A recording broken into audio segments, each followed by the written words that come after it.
Hi, Ken here, back for Martial Art Madness, another Q&A. I often get asked this question either one in three ways. It is, who's my favorite fighter of all time? Or I'll get asked, well, what's my top three fighters of all time? And then it jumps always from 3 to 10. What is my top 10? So I get that actually quite often, especially if I'm doing a seminar on kicking or fighting strategies. I'll get that quite often, either in the Q&A or at the dinner afterwards. That's one thing when I go out, I love to have dinners, meet the people, and actually talk to them. They can be a dinner that they have there or go out to a restaurant. I love that. And I got to give a shout out. I got to give a shout out to Silky Bobby Briggs because he used to always do that. And I remember when I was in the '80s, he would have those dinners, and when he had people come over, and it was great. It's a great way to have more than just the event. So let me go and answer it this way because this doesn't change. I answer my number one favorite fighter of all time and then my top five. Why? Because I have not like wrote out a list for top 10, and my top five right now is pretty solid. And I think that if I was to go to top 10, I could see myself, depending on the day, making some switches. But I know my top five, and they haven't switched in years, so I don't see why they would now, unless a new fighter comes in and does super well, and I go, yep, that's the guy. So here are my top five. I'll start with number five. Number five, Tomasz Kucharewski, an American fighter by way of Poland. He was absolutely terrific. He fought in the Shidokan challenges in the 90s. Unfortunately, he passed at a young age. I think he was 40 when he passed. And I used to call him the Great Pumpkin. I think I got that from an announcer who said it at one of the fights. And fortunately for me, I was able to see him fight live at one of the Shidokans in Chicago. I tell you, just amazing. He stepped into the K1. He was actually, I think, winning that fight until he got his knee hurt the time I saw him. I know he fought a couple more times and came back, but I got to see it one time and he got his knee hurt. But I think he was winning that fight until then. He had to make that adjustment like a lot of full contact guys do when they got to put on gloves and punch to the face. But boy, he was a destroyer. And during that bout, he was all business, and he was a big, stout guy, but he made it work. He was something else to watch. I didn't get to really know him and meet him, but I've talked to people who said outside of the ring, he was just this nice, lovable guy. That's what everybody told me. He's a nice, lovable guy, but inside the ring, he was a monster.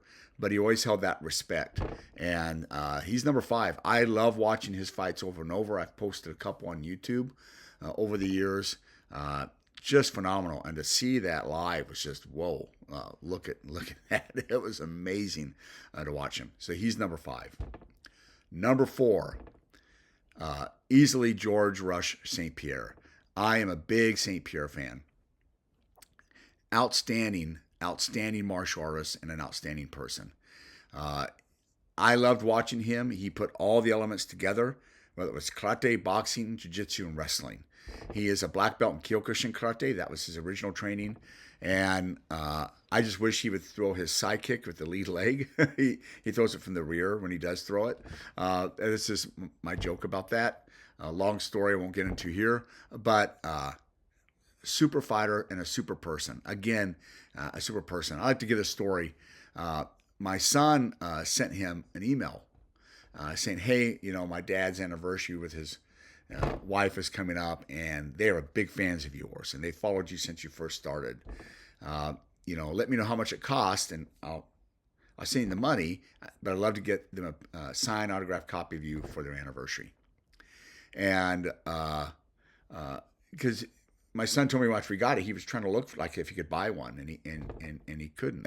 It took a few months. He's a busy man, but he sent my son saying happy anniversary, and he put my wife's name and I in there, and he said, happy anniversary.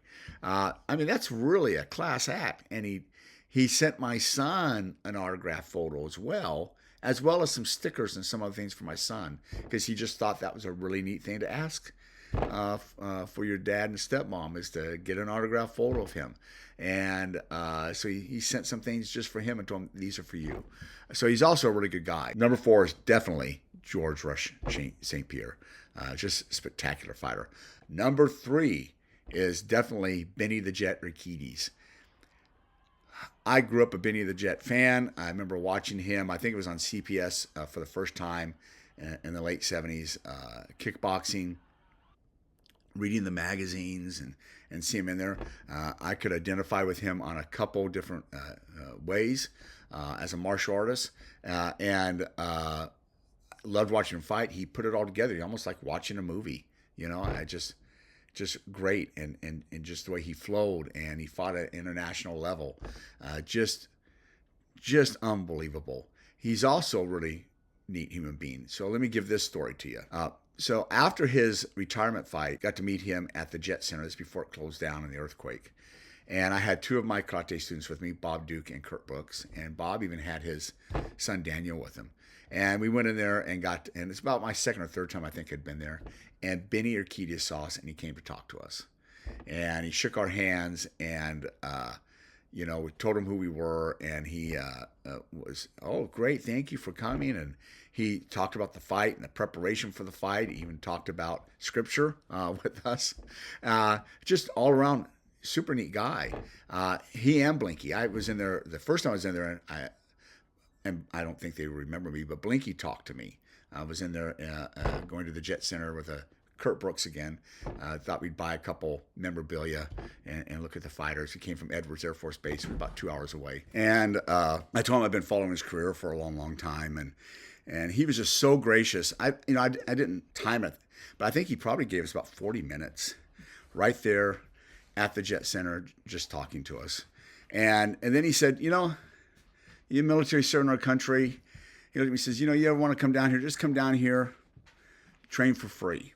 Take lessons, come in here, hit on the bag or whatever. And so sometimes I would just go. And no one ever stopped me, so he must have said something. But he talked to everybody there. I mean, he just treated everybody really kind. And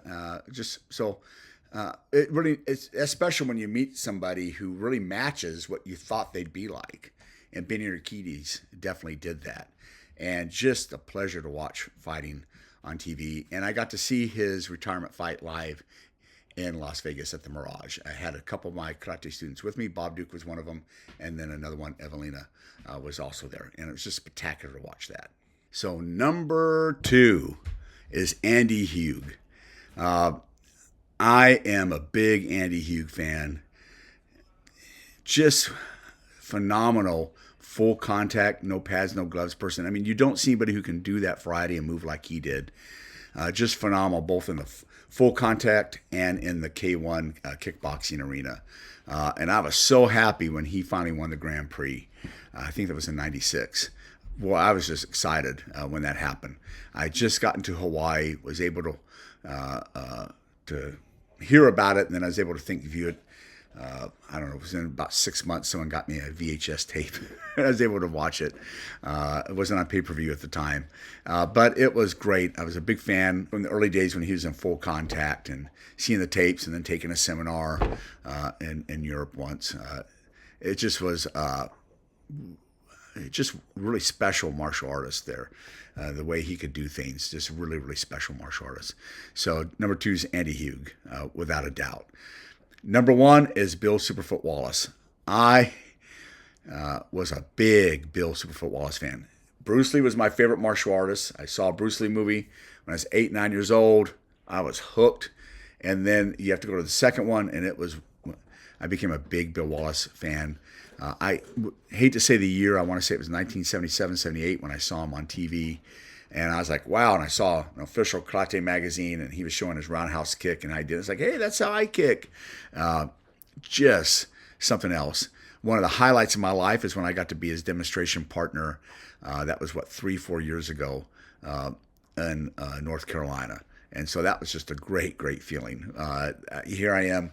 And he probably just thought, boy, I was just driving up a wall because, to be his demonstrator. I told him one of the best highlights of my martial arts life. And he said, you got to get a better life. And maybe I do. But it was just when you're a kid and you're growing up and you need role models. In my case, I did. My mom was married several times. My, parents, obviously were divorced. And so I only saw my dad in the summer and a Christmas here or there. And it's nice to have role models, and he was a role model, and he didn't even know it. And And then all of a sudden, I mean, I had some seminars with him in the early 90s and met him at a couple events. But to be his demonstration partner, that was like at the time, the apex of my martial art career. I was just so excited. But I loved watching him, and I loved seeing how he kicked, and I loved how he did his seminars. And he works the crowd in his seminars even today. He's 80 years old now, and he still works the crowd. Everybody feels like they get time with him. He's a jokester, and you gotta have a little bit of thick skin because he'll joke, especially the demonstration partner. He said, "I kick like a girl," and he has fun with you. But he's a blast, and it was real special that he came to my promotion to Ninth Dan and signed my certificate. So and that really means a lot because when I was a young teen, he was my second favorite martial artist after Bruce Lee. I think everybody at that time period, Bruce Lee was probably their favorite martial artist for most of, probably 80% of us. And then it was Bill Superfoot Wallace. Just absolutely amazing. And I love watching him fight and kind of modeled myself after him. And then had some injuries. I still do a lot like him, but I can't, there's some things I can't do. And those injuries started when I was competing. And so I kind of adjusted a little bit. So I still did a lot of things he did. I will say my sidekick is downright good, even for a 61-year-old man. But just a little bit, and started adding what I learned from Andy Hugh and putting that all together. And so I kind of added to my repertoire, you can say. But when things get really nitty gritty and I need a technique, that sidekick comes out to this day the way Bill Wallace teaches it. Watch him work a crowd. He works a crowd, and everybody feels special. Even people who are just watching the seminar. He takes time before and afterwards and makes them feel special.